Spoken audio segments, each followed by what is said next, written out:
नमस्कार। आज की इस विस्तृत विशेष रिपोर्ट में हम उस मामले की गहराई में उतरेंगे जिसने दुनिया भर में सत्ता, प्रभाव और न्याय व्यवस्था को लेकर गंभीर सवाल खड़े किए। यह कहानी है एप्स्टीन फाइल की, उन दस्तावेजों, गवाहियों और कानूनी रिकॉर्ड्स की जिनका प्रभाव वर्षों बाद भी महसूस किया जा रहा है। जेफरी एप्स्टीन एक ऐसा नाम जो कभी उच्च समाज की पार्टियों, राजनीतिक कार्यक्रमों और निजी विमानों की यात्राओं से जुड़ा था। एक वित्तीय सलाहकार के रूप में पहचाने जाने वाले इस व्यक्ति के सामाजिक संपर्क असाधारण थे। वह उन लोगों के बीच देखा जाता था जिन तक सामान्य व्यक्ति की पहुंच लगभग असंभव मानी जाती है।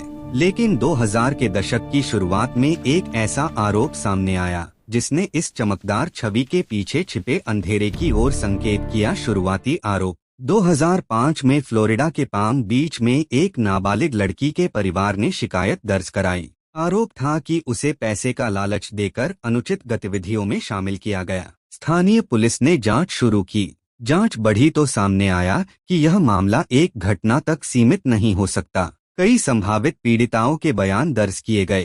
कुछ ने दावा किया कि उन्हें मसाज के बहाने बुलाया गया और फिर दबाव बनाया गया। स्थानीय पुलिस रिपोर्ट के अनुसार गवाहियों की संख्या दर्जनों तक पहुंची। लेकिन जैसे जैसे मामला आगे बढ़ा, यह स्थानीय जांच से निकलकर संघीय एजेंसियों तक पहुंच गया। जांच एजेंसियों ने दस्तावेज इकट्ठा किए, फोन रिकॉर्ड, संपर्क सूची, यात्रा विवरण, सबकी समीक्षा की गई। लेकिन इसी दौरान एक महत्वपूर्ण मोड़ आया। 2008 में एक नॉन प्रोसिक्यूशन अग्रीमेंट किया गया। 2008 का विवादित समझौता। यह समझौता अमेरिकी न्याय इतिहास के सबसे विवादित कानूनी समझौतों में से एक माना गया। इस समझौते के तहत संघीय स्तर के गंभीर आरोप नहीं लगाए गए। राज्य स्तर पर सीमित आरोप स्वीकार किए गए।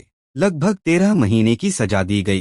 कार्य के लिए जेल से बाहर जाने की अनुमति मिली। कई कानूनी विशेषज्ञों ने सवाल उठाया, क्या यह सामान्य प्रक्रिया थी? क्या प्रभावशाली संपर्कों ने भूमिका निभाई?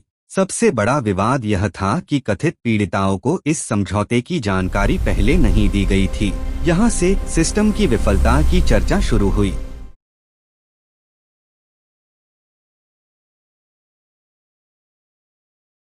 एप्स्टीन का सामाजिक दायरा अत्यंत प्रभावशाली था। उसके पास एक निजी जेट था। वह अंतर्राष्ट्रीय कार्यक्रमों में शामिल होता था। बाद में सार्वजनिक हुए फ्लाइट लॉग्स में कई हाई प्रोफाइल नाम दर्ज पाए गए। यहाँ एक महत्वपूर्ण बात, किसी फ्लाइट लॉग में नाम दर्ज होना अपराध में शामिल होने का प्रमाण नहीं है। लेकिन जब दस्तावेज सार्वजनिक हुए तो जनमानस में सवाल उठे। 2008 के समझौते के बाद मामला कुछ समय के लिए शांत पड़ गया, लेकिन खोजी पत्रकारिता ने इसे फिर से जीवित किया। 2018 में प्रकाशित कुछ विस्तृत रिपोर्ट्स ने 2008 समझौते की प्रक्रिया पर सवाल उठाए। यहीं से सार्वजनिक दबाव बढ़ा। 2019 केस का पुनर्जागरण। जुलाई 2019 न्यूयॉर्क में संघीय अभियोजकों ने एप्स्टीन को फिर गिरफ्तार किया। इस बार आरोप अधिक गंभीर थे। सेक्स ट्रैफिकिंग, नाबालिगों का शोषण, साजिश। अदालत में पेश दस्तावेजों में नए साक्ष्य शामिल थे। यह साफ हो गया कि मामला खत्म नहीं हुआ था, बल्कि अब राष्ट्रीय स्तर पर जांच हो रही थी। जैसे ही गिरफ्तारी हुई, सोशल मीडिया पर बहस शुरू हो गई। कई लोग कह रहे थे अब सच सामने आएगा। कुछ लोग 2008 के समझौते को लेकर फिर सवाल उठा रहे थे, लेकिन इससे पहले कि मुकदमा पूरी तरह आगे बढ़ता, अगस्त 2019 में हिरासत में एप्स्टीन की मृत्यु हो गई। आधिकारिक रिपोर्ट में इसे आत्महत्या बताया गया, लेकिन इससे केस और अधिक जटिल हो गया। अब हम उस घटना की बात करेंगे जिसने इस केस को कानूनी प्रक्रिया से निकालकर वैश्विक रहस्य और बहस का विषय बना दिया। हिरासत में जेफरी एप्स्टीन की मौत 10 अगस्त 2019 न्यूयॉर्क के मेट्रोपॉलिटन करेक्शनल सेंटर MCC में एप्स्टीन को उनकी सेल में अचेत अवस्था में पाया गया। कुछ ही समय बाद अधिकारियों ने उनकी मृत्यु की पुष्टि की। आधिकारिक मेडिकल रिपोर्ट में मौत का कारण आत्महत्या बताया गया, लेकिन मामला इतना सीधा नहीं था। एप्स्टीन एक हाई प्रोफाइल कैदी थे, उन पर गंभीर संघीय आरोप थे और सबसे महत्वपूर्ण, उनके खिलाफ मुकदमा शुरू होने वाला था। ऐसे में सवाल उठे, क्या उन पर विशेष निगरानी थी? क्या वह सुइसाइड वॉच पर थे? जेल के कैमरे उस रात काम कर रहे थे या नहीं? गार्ड्स ने निर्धारित अंतराल पर जांच क्यों नहीं की? रिपोर्ट्स के अनुसार कुछ समय पहले एप्स्टीन को सेल में चोट के साथ पाया गया था, जिसके बाद उन्हें अस्थायी रूप से निगरानी में रखा गया, लेकिन बाद में उन्हें सामान्य निगरानी में वापस भेज दिया गया। रूप से निगरानी में रखा गया, लेकिन बाद में उन्हें सामान्य निगरानी में वापस भेज दिया गया। अमेरिकी न्याय विभाग की जांच में Innovation is the सामने key to आया our कि future. 2 By गार्ड्स working ने together, नियमित we चेकिंग can नहीं achieve की, great things. रिकॉर्ड में Thank you. गलत एंट्री की गई, कुछ कैमरे उस समय काम नहीं कर रहे थे, 2 जेल कर्मचारियों पर लापरवाही के आरोप लगाए गए। हालांकि बाद में इन पर कानूनी प्रक्रिया अलग से चली। आधिकारिक जांच ने कहा यह एक आत्महत्या थी जिसमें सुरक्षा व्यवस्था की गंभीर चूक थी, लेकिन क्या जनता संतुष्ट हुई? नहीं। सोशल मीडिया पर तुरंत साजिश के दावे फैलने लगे। कई लोगों ने कहा इतने बड़े केस में मुख्य आरोपी की अचानक मौत, क्या यह संयोग है? हालांकि अब तक किसी बड़े षड्यंत्र का ठोस सार्वजनिक प्रमाण पेश नहीं हुआ है। विशेषज्ञों का कहना है कि हाई प्रोफाइल मामलों में अविश्वास जल्दी पैदा होता है,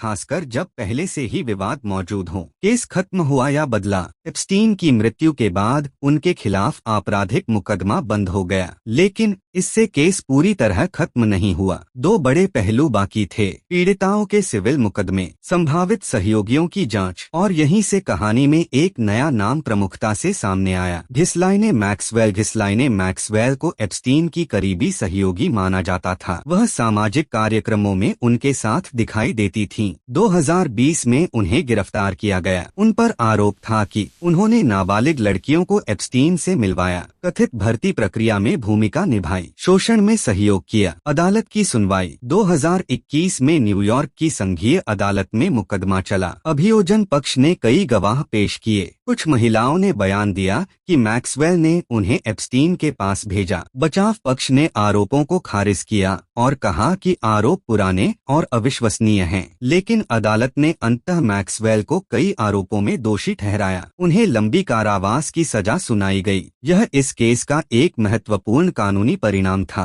मैक्सवेल के मुकदमे और सिविल मामलों के दौरान कई दस्तावेज अदालत में दाखिल हुए। कुछ दस्तावेज पहले से सीलबंद थे, बाद में अदालत के आदेश पर कुछ सार्वजनिक किए गए। इन दस्तावेजों में शामिल थे गवाहियों के अंश, संपर्क सूची, यात्रा रिकॉर्ड, ईमेल संदर्भ। जैसे ही ये दस्तावेज सामने आए, मीडिया में चर्चा तेज हो गई। दस्तावेजों में कई हाई प्रोफाइल नामों का उल्लेख था, लेकिन कानूनी विशेषज्ञों ने स्पष्ट किया नाम का उल्लेख अपराध का प्रमाण नहीं। कई नाम गवाही के संदर्भ में थे, कुछ सिर्फ सामाजिक संपर्क सूची में दर्ज थे, कुछ का उल्लेख गवाहों के बयान में आया। यह अंतर समझना बेहद जरूरी है। एप्स्टीन की मृत्यु के बाद भी कई महिलाओं ने अपनी कहानी सार्वजनिक की। कुछ ने कहा हमें अदालत में गवाही देने का मौका नहीं मिला। कई सिविल मुकदमे दायर हुए। एप्स्टीन की संपत्ति से एक विक्टिम कॉम्पेंसेशन फंड बनाया गया। इसके तहत कुछ पीड़िताओं को आर्थिक मुआवजा दिया गया, लेकिन कुछ का कहना था These figures don't match the projections. हमें सच्चाई Let me check the raw data. America में Good. सांसदों ने We need to resolve this. 2008 के समझौते की समीक्षा की मांग की। यह सवाल बार बार उठता रहा, क्या 2008 में अभियोजन ने गलती की? क्या प्रभावशाली नेटवर्क ने जांच को प्रभावित किया? क्या भविष्य में ऐसे समझौतों को रोका जा सकता है? न्याय विभाग ने अपनी आंतरिक प्रक्रियाओं की समीक्षा की बात कही। इस केस ने एक और बहस छेड़ी, मीडिया ट्रायल बनाम न्यायिक प्रक्रिया। कुछ चैनलों और सोशल मीडिया अकाउंट्स ने अपुष्ट दावे किए, लेकिन आधिकारिक रिपोर्ट्स और अदालत के दस्तावेज ही कानूनी आधार माने जाते हैं। विशेषज्ञों का कहना है ऐसे मामलों में जिम्मेदार रिपोर्टिंग बेहद आवश्यक है। सजा काट रही हैं, कुछ अपील प्रक्रियाएं जारी हैं, कुछ दस्तावेज अब भी सीलबंद हैं। सिविल मुकदमे आंशिक रूप से जारी रहे और जनता अब भी पूछ रही है क्या पूरी सच्चाई सामने आई? अब हम उस पहलू पर आते हैं जिसने एप्स्टीन फाइल को वैश्विक चर्चा का विषय बना दिया, सीलबंद दस्तावेज और उनके सार्वजनिक होने की प्रक्रिया। एप्स्टीन और मैक्सवेल से जुड़े मामलों में भी कई दस्तावेज वर्षों तक सीलबंद रहे, लेकिन मीडिया संगठनों और पारदर्शिता की मांग करने वाले समूहों ने अदालत से आग्रह किया कि कुछ रिकॉर्ड सार्वजनिक किए जाएं। 2023 और 2024 में अदालत ने चरणबद्ध तरीके से कुछ दस्तावेज सार्वजनिक करने का आदेश दिया। इनमें शामिल थे डिपोजिशन ट्रांसक्रिप्ट, गवाहों के बयान, संपर्क सूची, यात्रा रिकॉर्ड, ईमेल संदर्भ। जैसे ही ये दस्तावेज सार्वजनिक हुए, मीडिया में व्यापक कवरेज शुरू हो गई। लेकिन यहाँ एक महत्वपूर्ण कानूनी तथ्य दोहराना आवश्यक है। दस्तावेज में नाम का उल्लेख होना अपराध सिद्ध होना नहीं है। एप्स्टीन का निजी जेट कई सालों तक चर्चा में रहा। फ्लाइट लॉग्स में यात्रियों के नाम दर्ज थे। इन लॉग्स के सार्वजनिक होने के बाद सोशल मीडिया पर कई नाम वायरल हुए, लेकिन विशेषज्ञों ने स्पष्ट किया, इसी उड़ान में यात्रा करना अपराध का प्रमाण नहीं। कई यात्राएं आधिकारिक या सामाजिक कार्यक्रमों से जुड़ी हो सकती हैं। कुछ नाम सिर्फ प्रशासनिक या स्टाफ से जुड़े थे। फिर भी सार्वजनिक धारणा पर इसका प्रभाव पड़ा। एप्स्टीन की संपर्क सूची में हजारों नाम बताए गए। इसमें शामिल थे व्यवसायी, शिक्षाविद, राजनीतिक हस्तियां, सामाजिक परिचित। कानूनी विशेषज्ञों का कहना है कि संपर्क सूची का अर्थ केवल यह है कि व्यक्ति का किसी स्तर पर संपर्क था, जरूरी नहीं कि वह किसी अवैध गतिविधि में शामिल हो। लेकिन जनता के मन में सवाल उठे, क्या इन संपर्कों की कभी जांच हुई? क्या सभी संभावित पहलुओं की समीक्षा की गई? यह केस एक बड़ी बहस लेकर आया। क्या जनता को सब कुछ जानने का अधिकार है या अदालतों को गोपनीयता बनाए रखने का अधिकार है? कुछ समूहों ने कहा पूरी फाइल सार्वजनिक की जाए। दूसरों ने कहा बिना आरोप सिद्ध हुए नाम उजागर करना अनुचित है। अदालतों ने संतुलन बनाने की कोशिश की। कुछ दस्तावेज सार्वजनिक किए गए, कुछ अब भी सीलबंद हैं। एप्स्टीन की संपत्तियां और यात्राएं कई देशों से जुड़ी थीं। उनके निजी These figures don't match the projections. चर्चा हुई। Let me check the raw data. अंतर्राष्ट्रीय एजेंसियों ने We need to अपने resolve स्तर this. पर जांच की, लेकिन सार्वजनिक रूप से सीमित जानकारी साझा की गई। यह भी एक कारण है कि केस को लेकर वैश्विक जिज्ञासा बनी रही। एप्स्टीन की मृत्यु के बाद भी कई सिविल मुकदमे जारी रहे। कुछ मामलों में अदालत के बाहर समझौते हुए। विक्टिम कॉम्पेंसेशन फंड के माध्यम से कई दावों का निपटारा किया गया, लेकिन सभी पीड़िताएं इससे संतुष्ट नहीं थीं। कुछ का कहना था कि व्यापक जांच और जवाबदेही अभी बाकी है। इस केस ने अमेरिकी न्याय प्रणाली को लेकर कई सवाल खड़े किए। 2008 में समझौता कैसे हुआ? क्या अभियोजन पक्ष ने पर्याप्त सख्ती दिखाई? क्या पीड़िताओं को पूरा अवसर मिला? न्याय विभाग ने आंतरिक समीक्षा की बात कही, लेकिन आलोचकों का कहना है कि सुधार की जरूरत है। एप्स्टीन फाइल केवल एक कानूनी केस नहीं रहा, यह शक्ति संरचना, विशेषाधिकार और जवाबदेही पर बहस का प्रतीक बन गया। कई सामाजिक संगठनों ने कहा यह मामला दिखाता है कि प्रभावशाली नेटवर्क जांच को जटिल बना सकते हैं। दूसरी ओर कुछ विशेषज्ञों का मानना है कि अंतः कानूनी प्रक्रिया ने काम किया। मैक्सवेल को सजा मिली और दस्तावेज सार्वजनिक हुए। इस केस ने मीडिया की भूमिका पर भी चर्चा छेड़ी। जिम्मेदार रिपोर्टिंग बनाम सनसनीखेज प्रस्तुति, दोनों के उदाहरण देखने को मिले। विशेषज्ञों का कहना है हाई प्रोफाइल मामलों में तथ्य और अफवाह के बीच की रेखा बहुत पतली होती है। 2005-2007 के बीच फ्लोरिडा में जांच चल रही थी। स्थानीय पुलिस ने कथित तौर पर दर्जनों संभावित पीड़िताओं के बयान दर्ज किए थे। मामला संघीय स्तर तक पहुंचा। ऐसे मामलों में सामान्यतः गंभीर संघीय आरोप लग सकते थे, लेकिन 2008 में एक समझौता हुआ। इस समझौते के तहत संघीय अभियोजन पक्ष ने आरोप आगे न बढ़ाने का निर्णय लिया। एप्स्टीन ने राज्य स्तर पर सीमित आरोप स्वीकार किए। लगभग 13 महीने की सजा मिली। जेल के दौरान कार्य के लिए बाहर जाने की अनुमति मिली। यह व्यवस्था असाधारण मानी गई। कई पूर्व अभियोजकों और कानूनी विश्लेषकों ने कहा ऐसे मामलों में संघीय आरोप आम होते हैं। संभावित पीड़िताओं की संख्या अधिक थी, सजा अपेक्षाकृत हल्की थी। सबसे बड़ी आलोचना इस बात को लेकर हुई कि कथित पीड़िताओं को इस समझौते की जानकारी समय पर नहीं दी गई। बाद में अदालत में यह तर्क दिया गया कि पीड़ित अधिकार कानून क्राइम विक्टिम्स राइट्स एक्ट के तहत उन्हें सूचित किया जाना चाहिए था। तकनीकी रूप से अभियोजन पक्ष को समझौता करने का अधिकार होता है, लेकिन सवाल यह था क्या यह निर्णय न्याय की भावना के अनुरूप था। 2019 में एक संघीय न्यायाधीश ने कहा कि पीड़िताओं को पर्याप्त सूचना नहीं दी गई थी। हालांकि चूंकि एप्स्टीन की मृत्यु हो चुकी थी, इसलिए आपराधिक मुकदमे को दोबारा खोलना संभव नहीं था। जब 2018 में खोजी पत्रकारिता के माध्यम से 2008 समझौते का विवरण व्यापक रूप से सामने आया, तो जन आक्रोश बढ़ा। सोशल मीडिया पर यह सवाल गूंजा, क्या प्रभावशाली संपर्कों ने मदद की? क्या अभियोजन पर दबाव था? क्या आर्थिक और राजनीतिक शक्ति ने भूमिका निभाई? इन सवालों के प्रत्यक्ष प्रमाण सार्वजनिक रूप से सिद्ध नहीं हुए।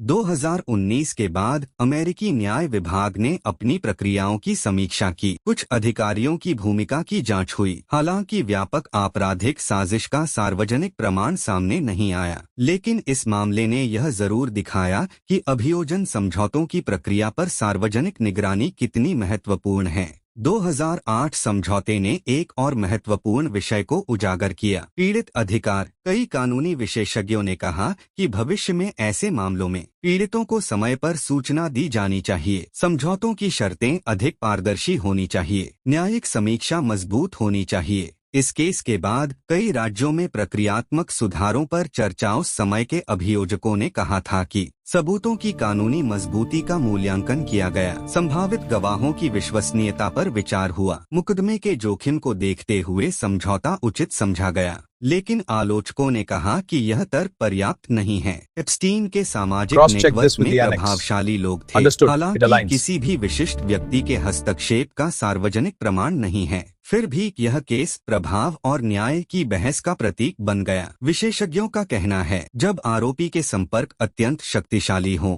तो पारदर्शिता और भी अधिक जरूरी हो जाती है। जब एप्स्टीन को 2019 में फिर गिरफ्तार किया गया, तो कई लोगों ने कहा, अगर 2008 में कठोर कार्रवाई होती तो क्या बाद की घटनाएं रोकी जा सकती थीं? यह एक नैतिक और कानूनी प्रश्न है जिसका स्पष्ट उत्तर शायद कभी न मिले। मैक्सवेल के मुकदमे में 2008 समझौते का उल्लेख हुआ। बचाव पक्ष ने तर्क दिया कि पूर्व समझौता व्यापक था, लेकिन अदालत ने माना कि मैक्सवेल उस समझौते की पक्षकार नहीं थी। यह निर्णय महत्वपूर्ण था। इसने स्पष्ट किया कि 2008 समझौता सभी संभावित सहयोगियों को स्वतः संरक्षण नहीं देता। एप्स्टीन की मृत्यु के It's critical. I'm seeing it too. Origin, API gateway, we need to reroute. On it. कई महिलाओं ने सार्वजनिक रूप से सामने आकर बयान दिए। कुछ ने कहा कि उन्हें कम उम्र में बहलाया गया। कुछ ने आरोप लगाया कि उन्हें सामाजिक नेटवर्क के माध्यम से बुलाया गया। अदालत में गवाही देना आसान नहीं होता, विशेष रूप से जब मामला अत्यंत हाई प्रोफाइल हो। कानूनी विशेषज्ञ कहते हैं, गवाही केवल आरोप नहीं होती, यह साक्ष्य प्रक्रिया का हिस्सा होती है।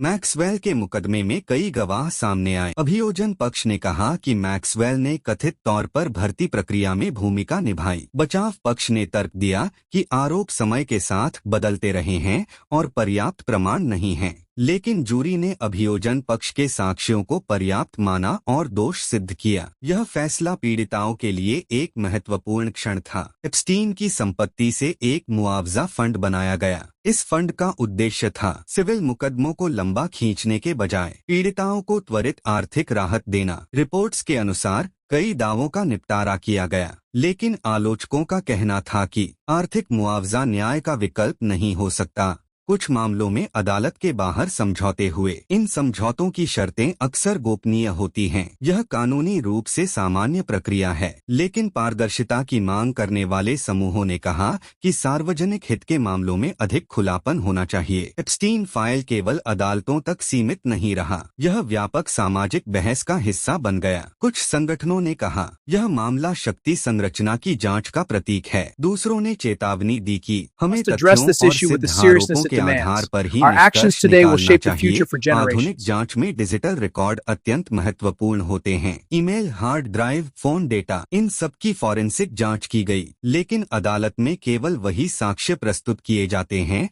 जो कानूनी मानकों पर खरे उतरते हैं। इसलिए सार्वजनिक रिपोर्ट और अदालत में स्वीकार साक्ष्य में अंतर हो सकता है। एप्स्टीन फाइल अंतर्राष्ट्रीय समाचार चैनलों का प्रमुख विषय बना। यूरोप, अमेरिका और अन्य क्षेत्रों में व्यापक कवरेज हुई। कुछ मीडिया रिपोर्ट्स ने गहन जांच प्रस्तुत की, कुछ ने अपुष्ट दावों को भी जगह दी। इससे तथ्य और अटकलों के बीच अंतर बनाए रखना और कठिन हो गया। कानूनी विशेषज्ञों का कहना है, अंतर्राष्ट्रीय मामलों में पूर्ण पारदर्शिता दुर्लभ होती है, क्योंकि कई सूचनाएं गोपनीय समझौतों के तहत साझा की जाती हैं। इसलिए जनता को केवल वही जानकारी मिलती है जिसे अदालत या एजेंसी एप्स्टीन फाइल अब केवल एक आपराधिक जांच का विषय नहीं रह गई है, बल्कि यह कानूनी व्यवस्था, राजनीतिक पारदर्शिता और सामाजिक जवाबदेही से जुड़ा बड़ा मुद्दा बन चुकी है। जहां एक ओर जांच एजेंसियां दस्तावेजों की कानूनी सत्यता की पुष्टि करने में जुटी हैं, वहीं दूसरी ओर जनता का सबसे बड़ा सवाल है, क्या इस बार पूरा सच सामने आएगा? सूत्रों के अनुसार आने वाले समय में कुछ और सीलबंद दस्तावेज अदालत के आदेश पर समीक्षा के लिए खोले जा सकते हैं। इन दस्तावेजों में कथित तौर पर निजी उड़ानों के रिकॉर्ड, ईमेल संचार और कुछ प्रभावशाली व्यक्तियों से जुड़े विवरण शामिल हो सकते हैं। हालांकि अदालत को यह सुनिश्चित करना होता है कि किसी भी व्यक्ति की प्रतिष्ठा को बिना ठोस प्रमाण के नुकसान न पहुंचे। कानूनी विशेषज्ञों का कहना है कि इस मामले ने न्याय प्रणाली की पारदर्शिता और जवाबदेही पर कई गंभीर सवाल खड़े किए हैं। यदि किसी प्रभावशाली व्यक्ति का नाम किसी दस्तावेज में आता है तो क्या वह स्वतः दोषी माना जाएगा? I'm excited to share our strategy with you. कि जब We तक have आरोप innovative साबित न solutions हो, that will drive तब तक growth. किसी को दोषी नहीं ठहराया जा सकता। यही कारण है कि जांच प्रक्रिया सावधानी पूर्वक आगे बढ़ रही है। पीड़ितों के वकीलों और समर्थकों का कहना है कि पारदर्शिता ही इस मामले का सबसे बड़ा समाधान है। उनका मानना है कि जब तक सभी दस्तावेजों की निष्पक्ष समीक्षा कर सच्चाई सार्वजनिक नहीं की जाएगी, तब तक लोगों का विश्वास बहाल नहीं होगा। कई पीड़ितों ने सार्वजनिक रूप से कहा है कि उन्हें केवल न्याय ही नहीं, बल्कि मानसिक संतुलन और संतोष भी चाहिए। राजनीतिक हलकों में भी इस मुद्दे को लेकर चर्चा तेज हो गई है। कुछ नेताओं ने स्वतंत्र जांच आयोग बनाने की मांग की है, ताकि पूरी प्रक्रिया निष्पक्ष और पारदर्शी रहे। वहीं सरकारी अधिकारियों का कहना है कि वर्तमान कानूनी ढांचा पर्याप्त है और जांच पूरी निष्पक्षता के साथ की जा रही है। मीडिया की भूमिका भी इस मामले में महत्वपूर्ण रही है। हर नई रिपोर्ट और अदालत की हर सुनवाई सुर्खियों में छा जाती है। सोशल मीडिया पर विभिन्न प्रकार की चर्चाएं और अटकलें लगाई जा रही हैं। विशेषज्ञ बार बार यह अपील कर रहे हैं कि केवल सत्यापित जानकारी पर ही विश्वास किया जाए, क्योंकि अफवाहें जांच प्रक्रिया को प्रभावित कर सकती हैं। अंतर्राष्ट्रीय स्तर पर भी इस मामले पर नजर रखी जा रही है। कुछ रिपोर्टों के अनुसार विदेशी संपर्कों और अंतर्राष्ट्रीय यात्रा